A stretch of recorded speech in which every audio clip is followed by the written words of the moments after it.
when there is a bunch of different buckets that the gun control apparatus cannot basically put into a bucket and ostracize and isolate and attempt to destroy, Sure. it will go mainstream and they won't have a chance.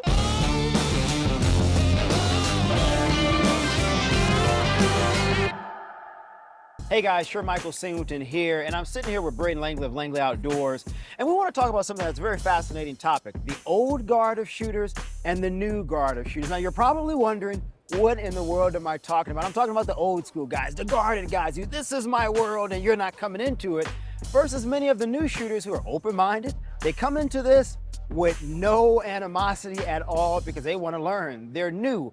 Well, there can be some differences between the two groups. How do we bring them together and coalesce around the single issue of the Second Amendment? Braden's gonna help me break it all down. Braden, welcome. Thanks for being here, man. I love it. So this is a fascinating topic, bro, because you mentioned this to me and I'm thinking about this and I thought, you know, Braden has a good point. You do have your old school guys. We've been in this fight for a long time and our rights have been infringed upon and you guys don't get it and you're coming into this with your crazy radical ideas.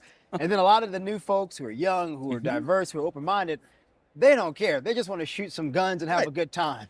Right, and that's, you know, that's such a good setup because the guarded nature, I understand it. First off, just start off with what the obvious is. I understand it. Yeah. The older guard, and we're talking about people who've been in the gun industry 80s, 90s, early 2000s, a long time. And there's nothing wrong with that. In fact, there's a lot of lessons we can learn from the prior generations. But they've been the punching bag politically for so long that I don't blame them for being a little guarded and saying, well, no, what are your true intentions? No, they've been let down by politicians who said, we're going to protect your gun rights, and they didn't. They've seen anti-gun politicians take away more of their gun rights. They've seen gun organizations. They've seen gun organizations. That haven't really carried the water the way they're supposed to. Exactly. And so they've got a lot of, I don't want to make it sound weak, but there's emotional trauma there. Like there is. No, I understand that. And it's a guarded nature that I think is a natural reaction, but it has a negative unintended consequence of putting a guard up between that next generation that will continue that lifeline on. In fact, some very interesting things, you may have noticed, may have not, but if you look in a standard gun shop, there's a generational gap between the older employees and the younger. Oh, I don't know if you've noticed that. A huge one. So it's like the 50s, 60s, 70s, that like this is the way we were. We were, you know, we had experience around Korea, we had Vietnam, like we have these platforms, we have all these things. And then there's not one in the middle. That's true. There's no 30s and 40s, and then it goes straight down to the 20s.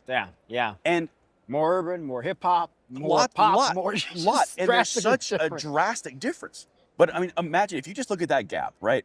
Let's just say 60 to 30. That's a massive gap of experience. I mean, dude, 3 decades. That's big. A long time. And if you look at what we've gone through in the past, but what we're going now, we are winning court fights. We are winning SCOTUS decisions. I mean, the success now, I would argue, is far more prevalent than it has ever been. And they are more prevalent and they are coming faster.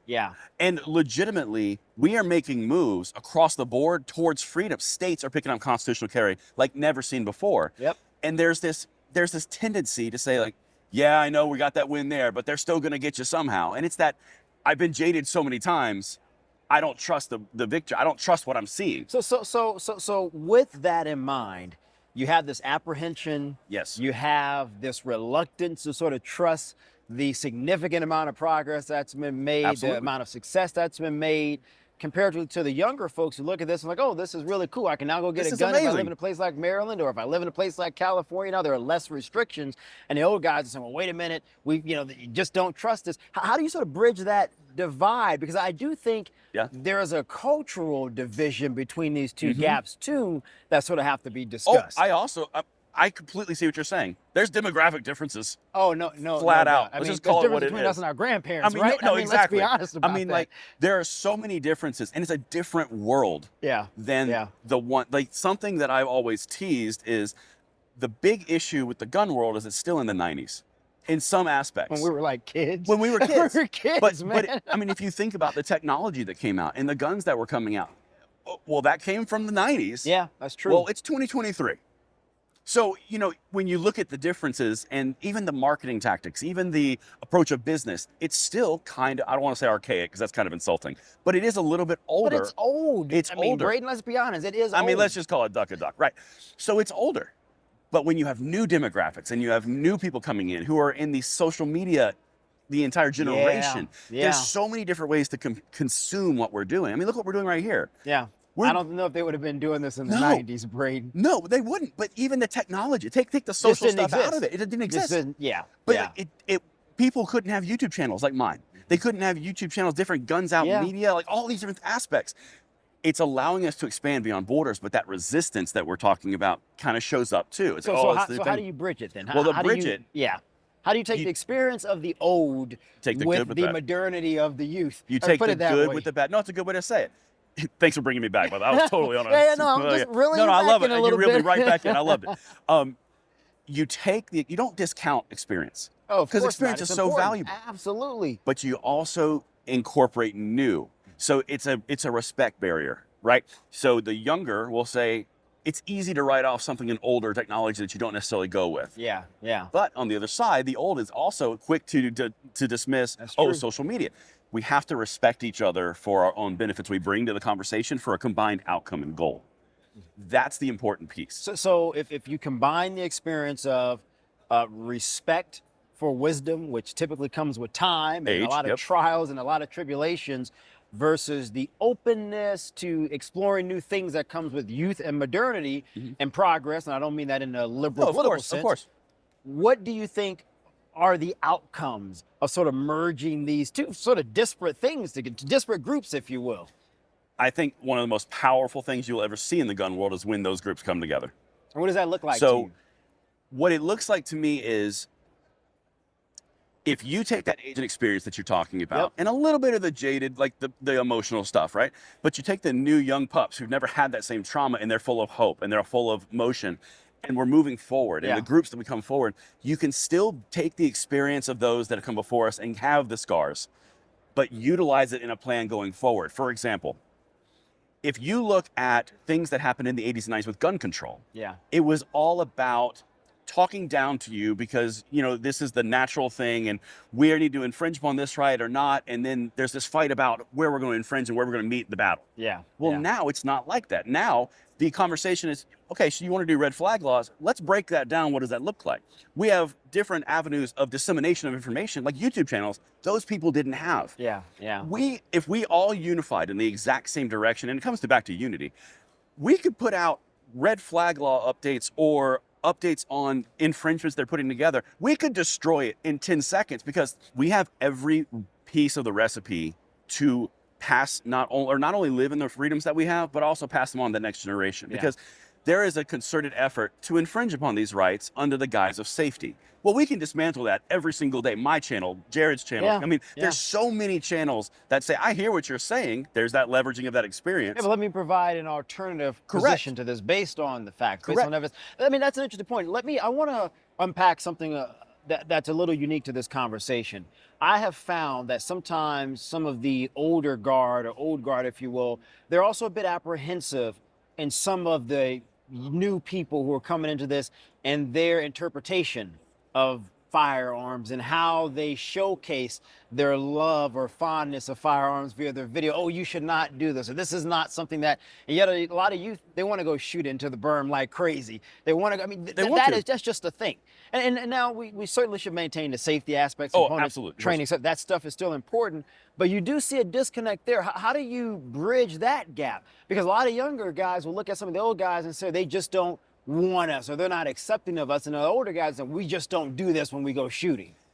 Honestly, it seems oversimplistic, but that's human nature. Yeah, that's true. And that's not just in the gun world. That's just generational differences. Take it out a little bit faster. Younger, 21, 25, 26, they're going to want to drive a little faster. That's older people are going to want to drive a little slower. I'm not in a hurry. No one's yelling at me. It's quiet in my car. I'm going to take my time. It's just different. I don't want to go drinking today. I'll be curled up in the corner for the next 2 weeks. The other guy's like, 20-something's like, no, it'll be fun. Let's go have some fun and meet some people. It's just generational differences. That right there, it's a great example, but I don't see that as a problem. I see that as a strength. We're just different groups. And fine, the older guys want to go earlier in the morning and shoot 22s and be very precise and shoot maybe 10 rounds, have some coffee and just shoot whatever they're going to shoot. both words and ammo. Yeah. Awesome. But then the younger guys might want to pop off a few more rounds. They might want to explore what an FRT Blow does. up some stuff, some tanner. Right. They might want to throw tanner. But this is all part of the experience and then the enrichment of this in this culture. And I think that going back to something you said earlier, you missed that when there was that huge generational gap. Yeah. Because the older didn't have that happening. Yeah, that's true. And then the younger are now coming into the party. And to be honest, we've been in the trenches. I mean, we've been fighting hard on the legislative side, on the rights. Success proves it's it, right? amazing. Yeah. And there's so many groups that are much more aggressive on social media around, no, this is how we're going to destroy you. Yeah. No, this is where you're wrong. And then there's other groups that are amplifying that message. Like, so how do you, so thinking about the message, thinking about the generational gaps, what do you think this openness of our generation, being millennials, and even the Gen Zers, like the ones who, because I think for us millennials, I think it caps off at like 27 now. So 26 and under, we're now getting into this, the older Gen Zs to the middle-aged Gen Zs. How impactful do you think this will be on generations to come in terms of firearms? I mean, even hunting, man, like I've gotten into hunting over the past 2 years, and that was something my granddad did when I was younger, but it was like, yeah, this isn't really my thing. And now I'm falling in love with it. I've seen Gen Zers, 22, 23, like, man, I want to go fishing. I want to go hunting now. So what impact do you think this would have in terms of growing the community with more diversity, but also growing the community in terms of more people saying, I want a gun, I want to shoot, I want to compete, I want to hunt, or I just want it for self-protection? Like, unpack that a little bit. What you just described is the magic bullet that will defeat all gun control efforts going forward. Because the way that this works, and it's about passing freedom on, not only given to us, but also that next generation, because this is a continuation of freedom. This is not something that you get, it's for you, and then maybe the next generation will get. No, we're in this together. For everybody. It's A to B to C. We're just going down this road. And the crucial part is they were able, and when I say they, like people who would want to push for gun control laws under the guise of safety, right? Let the government be a tyrannical power that has the power to do these things to you but we'll provide you the safety, even though we're going to defund that safety apparatus, all these different pieces. There's all different nuances to it, right?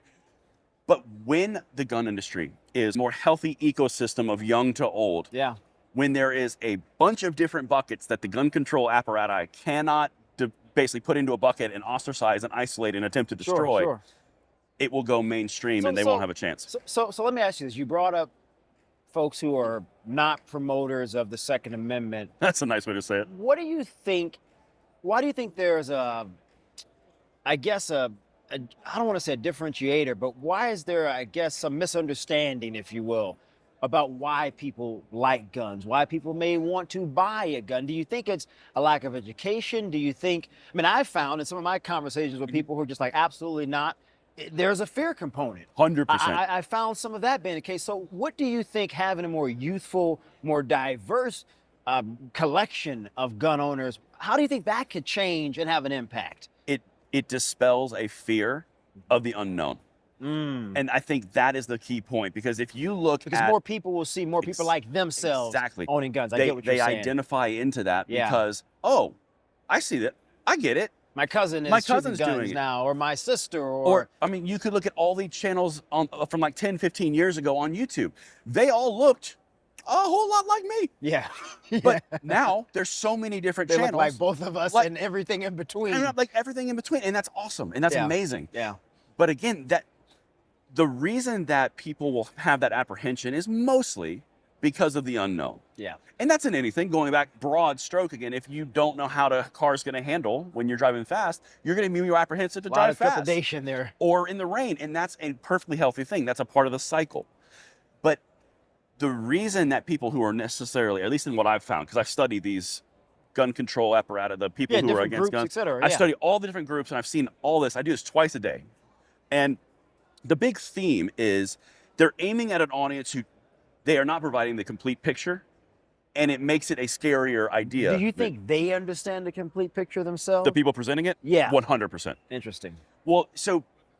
And why do you think, because I'm just trying to unpack this. Of course. There's a lot of layers to this.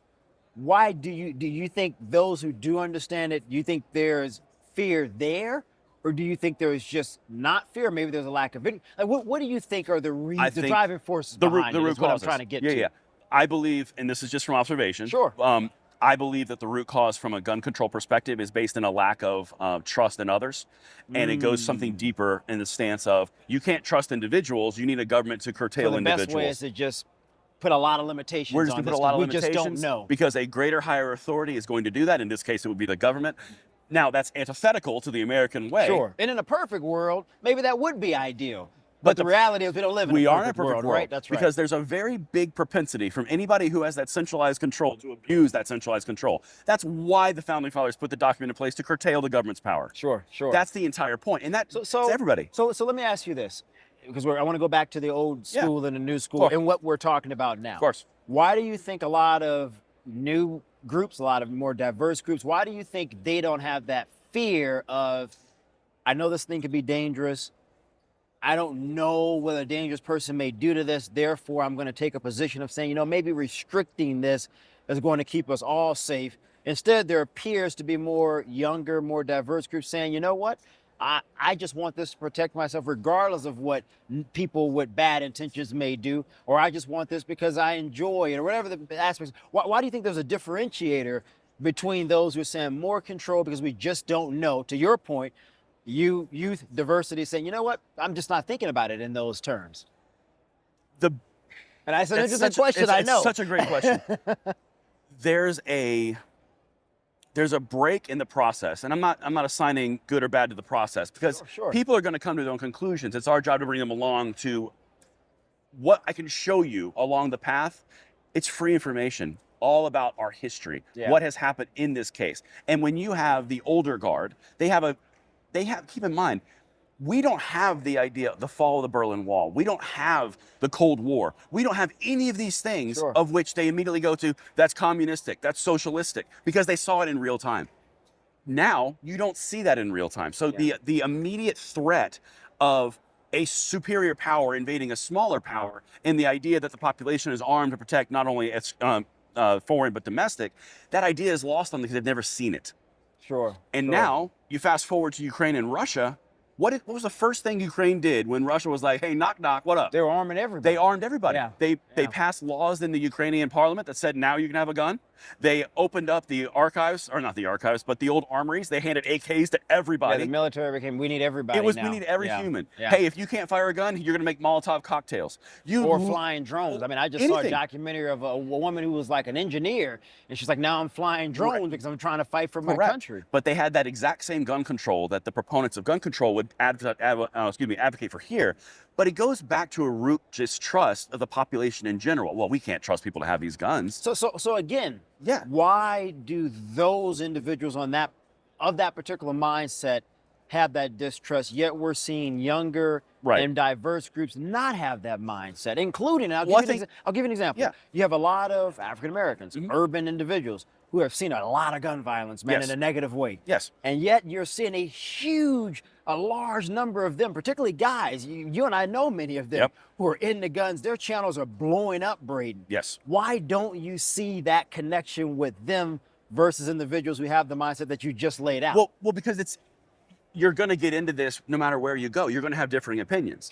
But think about it, well-known sociological studies, the hierarchy of needs. You need food, you need shelter, you need security.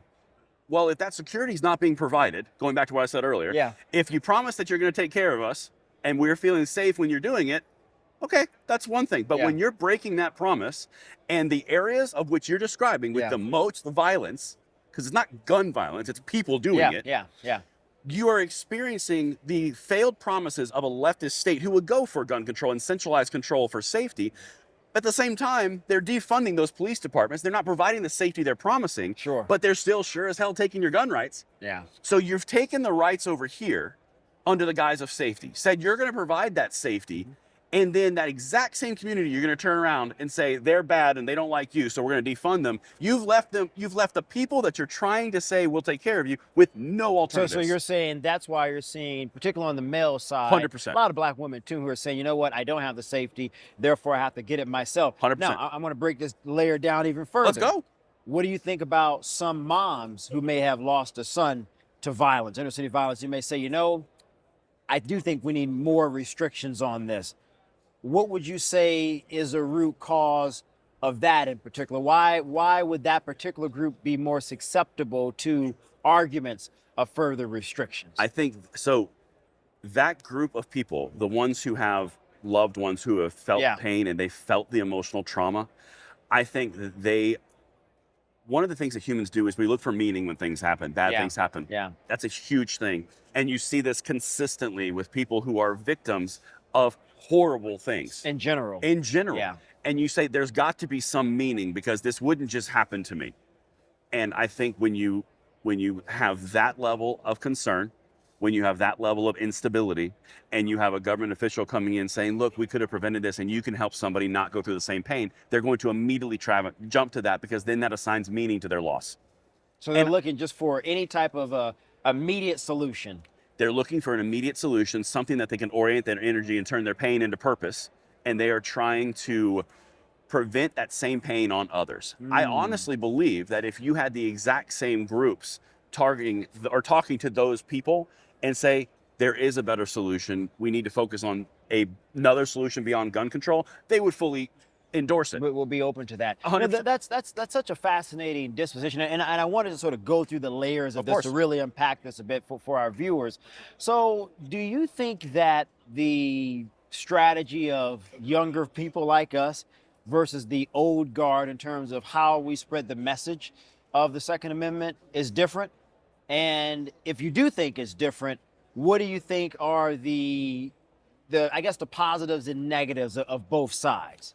So if you think there is a difference. No, there's absolutely a difference, and there's positives and negatives. Again, going back to that experience, going back to the old guard, young guard, there is wisdom and the experience of, I've been burned so many times, I'm not going to go near fire. Yeah. And I understand that, and I respect that because that's a real thing. Going back to pain. Yeah. It's based in emotional pain because you're infringing upon something that people have died for.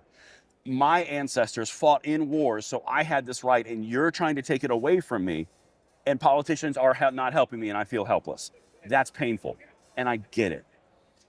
The next generation, the newer generation, does not have that exact same level of pain. Most of them don't have that experience either. And they don't, but that's a positive because they can move forward and meet and have a conversation, and there's less so no likelihood. guardrails, there's nothing clouding their perspective. Correct. They're not biased in that conversation as much. Of course, you're still gonna have your guard up a lot of the time. Some level of bias, yeah, of course, we're human beings. Right. But I think it's so crucial to understand is they're going into it to have the conversation, and the people who are doing just that are the ones that are rising to the top, are the ones that have their stuff locked down. Here's the Supreme Court. Here's the Second Amendment. Here's the Fifth Amendment. But like when you look at all of the amendments and we bring all the information and all of the constitutionally sound arguments, you take that emotion out and that pain out, and they can't focus on the emotion and pain when they're arguing against you. They can only focus on what you're bringing. They don't want that because that's where the meat is. That's why the court cases are destroying them, because the arguments being put forward are based in strategy, and they're based in analytics, and they're based in analysis. You can't do this because it explicitly says in the Fifth Amendment we get due process. So the plus of the older generation experience, the negative, a bit of a jaded view because of sometimes some of the same experience. Rightfully so. With the youth, you would say for us, an openness because we're not jaded. We're just coming into this with a clear mind. We're open to all different ways of trying things. What's the negative of that though? The negative is you can get taken advantage of. And that's another thing with age, because when you're young and you're inexperienced, you have not fallen into this trap before. And this is the funny part. This is the pro and the con here of the social media influence that we're in, the experience that we're in. You can be made or broken in one clip. And so by that, just to unpack this, so you're saying the youth may have a good intent. Yes. It is perceived negatively visually by others and doesn't add to pushing the needle forward in terms of two. Is that what you're saying? Kind of. So let me circle real quick. Yeah. So one of the things that we see, and I'll come back to the younger element here one second, that's the culmination. But one of the things that we see a lot is, I don't want to say infighting, that's not really the right term. What we see is, oh, well, that's not a sound 2A argument. That's not the way we do this. I'm discounting you from the older guard. I get what you're saying. You see what I'm saying? So it's like, well, you're not doing it the way that I think it should be done, but again, that's the age talking to the age, right? Yeah. You're not necessarily pushing it in the way that's not true 2A. And they'll kind of cut the legs out from under younger ones because they didn't say the right thing in the right way that they're used to hearing it. On that same side, the younger side will say, well, no, I'm trying to do this. And that divide starts to build. I'm trying to build this in my generation. Social media doesn't have the time or the desire to say that. Let's focus here. Yeah. And when you start to get the undercut from your older, more tenured versus the younger, that's the con. See, I don't think it's con versus small versus big or old versus young. I think the con is we need to be unified and zoom out a little bit and drive forward together with our experience and our modernity. So as we get ready to wrap here, I kind of want you to surmise the overall conversation. What would you say to the old guard in terms of how they view the up and coming generation? And what would you say to folks in our group, Millennials and Gen Zers, who are up and coming in terms of how we interact with the old guard? To the old guard, I would say be patient, be understanding, and be a mentor. You don't have to make them into you. Add something of value and let them form their own opinions.